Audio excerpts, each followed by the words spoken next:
I have a simple case study here. We have a 2011 Chevy Cruise and the check engine light is on. The fix was super simple, but I wanted to use this as an opportunity to focus on some circuit testing to determine if we have a component failure or if we have a power or ground issue. So the vehicle, I did it with the snap-on scan tool, and we have a P0102. This is a MAF airflow sensor circuit low frequency code.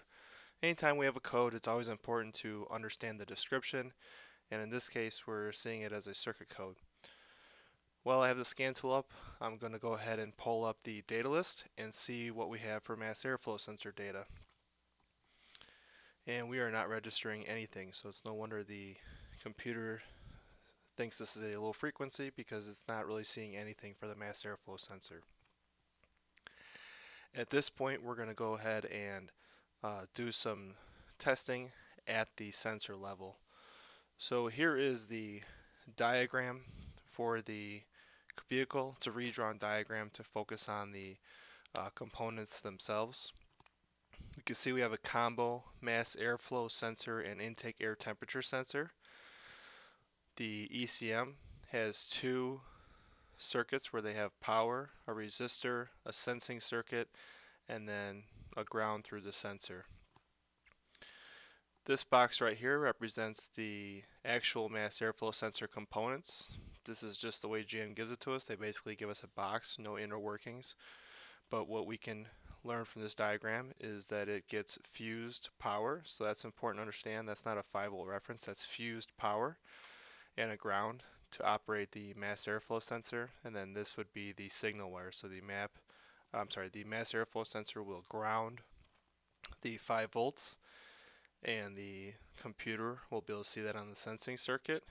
And the way that the mass airflow sensor is able to communicate how much air is coming through the engine is it changes the frequency of the sensor, of how it grounds the signal, and the computer is able to interpret the airflow.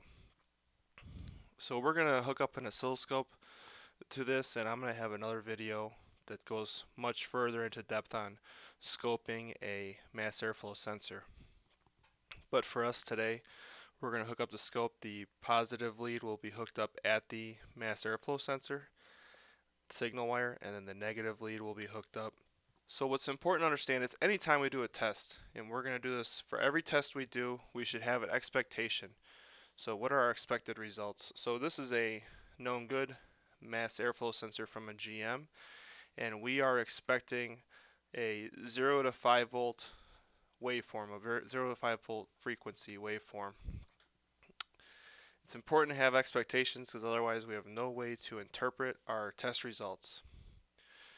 When I hook up my scope, I have a solid 5 volts on the line. I don't see any pulsing.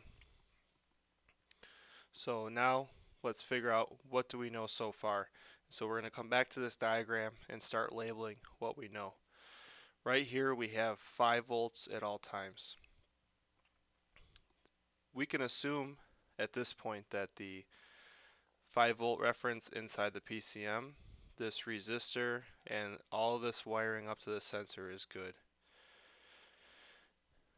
What we think at this point, what we know at this point is the mass airflow sensor itself is not pulling the signal to ground. So that could be because it's a bad sensor, or it could be a power or ground issue. So the next thing we need to do is check power and ground to this sensor. Now, one of the other things that, as part of the power and ground supply to the sensor is the actual pin connections. So I use these testers right here from AES Wave for two reasons. First, it's the only way to properly front probe this connector to check for power and ground. But second, I can use these to check the female pins to make sure that they have enough tension to have a good connection there. So these are great adapters to help me test this vehicle. So all I'm going to do is hook up my test light to these 2 points, and I'll show you the ground connection on the test light. So the first thing I'll do is I'll check power. So the actual light portion of my test light will be hooked up to one of the leads at power, and then the alligator clip on the other end of the test light will be hooked up to battery ground. And what I get is no power at the sensor. So I don't want to, jump to any conclusions yet. I know I don't have power. So looking at our chart here, this is 0 volts. We expected, based on our results, we expected the test light to light up, but it didn't. So we have 0 volts here. I don't want to start chasing this just yet. I want to make sure I don't have a ground issue as well. If you think about it, if I just went to go chase this 0 volts and not check my ground, I could have maybe eliminated a step. So for instance, if I have a bad ground and a bad power, now I'm starting to think maybe it's a harness or a connector issue somewhere else in the circuit. Whereas if I have no power and a good ground, I'm going to probably check the fuse first. So to hook up the test light to check the ground, the lighted part will be at the ground, and then the alligator clip will go to the positive post of the battery. So that way we have power and then ground in our test light. Again, our expected result is the light should light up. And in this case, we do have a good sensor ground. The test light lights up. So now we know we have a good ground. We have 5 volts here. The sensor's not pulling that to ground. And we have a missing power to the sensor. By the way, I used a test light to check these powers and grounds, and that is because it is a fused power supply. It's not like a 5 volt from the PCM. So if we were checking a 5 volt from the PCM, we wouldn't want to use a test light. We would not want to load the circuit. But in this case, it was okay to load the circuit because the wiring, and we really need to stress the wiring to make sure we have a good ground and power. In this case, we don't have a good power. So check the basics. I like to always check the basics first, and so I'm going to go ahead and check the fuse. So the connection for testing the fuse will be a alligator clip on the test light at ground, and then the test light itself at the power side of the fuse. And we have good power to the fuse. The test light lights up. So at this point, reflecting back on what we know we do not have power here, but we have power before the fuse. So now let's check it after the fuse. So we're going to go ahead and move our test light after the fuse. We're going to keep it hooked up to battery ground. And we have no power after the fuse. So now, as I told you, this was a simple fix, but I wanted to use it as an opportunity to kind of think about expected results, analyzing results, and then kind of the diagnostic process of going through checking this sensor. Because if the sensor was bad, we could easily confirm it by, checking power and ground to the sensor and then checking to make sure we have the 5 volt on the signal line. Sometimes as an instructor, I will bug cars to make a good demonstration. You would think that this could be one of them, but no, this fuse was actually blown. This is one of the cars at the school I work at, so who knows what a student did. The fuse also, I believe, feeds power to one of the oxygen sensors, so who knows why the fuse got blown, but I'm guessing maybe some type of student error. So just kind of analyzing everything we know, we had power before the fuse and not after the fuse, so we have a blown fuse. So we're going to pop a new fuse in, and we will clear the codes. And now we checked, we have no codes present in the vehicle. And all of a sudden now we have mass airflow sensor data on our scan tool.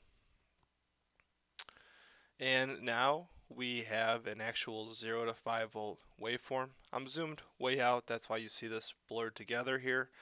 I will have another video that talks about how to analyze this waveform, but I will tell you that we have 2000 Hertz showing up on this sensor, which is good. So you might be wondering, this is an integrated mass airflow and intake air temp sensor. You're probably thinking, why don't we have an intake air temp sensor code as well, because we lost power to this sensor. And the way this sensor works is this power and ground is really just for the mass airflow sensor. The intake air temperature sensor can work independently of the mass airflow sensor because it's basically two resistors, a fixed resistor and a NTC thermistor, which is a variable resistor, wired in series. And so the power comes from here and the ground comes over here. So um, the power, the blown fuse, did not affect the intake air temperature circuit at all. So to kind of summarize, we found mass airflow sensor circuit codes. We checked the signal at the sensor. We had 5 volts, but no frequency. So that tells us that the PCM is okay, the wiring to the sensor is okay, the sensor's not grounding the signal. We had to determine if we have a bad sensor or powers and ground. So we always want to check the power and ground first. We realized we had no power but a good ground. We checked the fuse, it was blown, cleared the codes, and then most importantly, we confirmed the repair afterwards. We made sure that the scan tool data looked good and we made sure the scope data looked good. So I know it was a simple case study, but I just wanted to take this opportunity to show you some of the basic thought process going through this testing. So it's important to, whenever you do a test, think about what the best test is. So for testing a frequency signal at a sensor, scope is the best tool. For checking the power and grounds, since this is a 12 volt power, the test light was the best tool. Some cases a meter would be a good tool. So step 1, determining what kind of tool and test you're going to do. Step 2, think about what your expected results are. If I hook up this test light, is it going to light up? If I hook up this scope, what kind of signal should I see? If I hook up a meter, what are my voltage expectations? And then step 3 is to kind of step back and think about all your test results and kind of figure out what's wrong with the car at that point.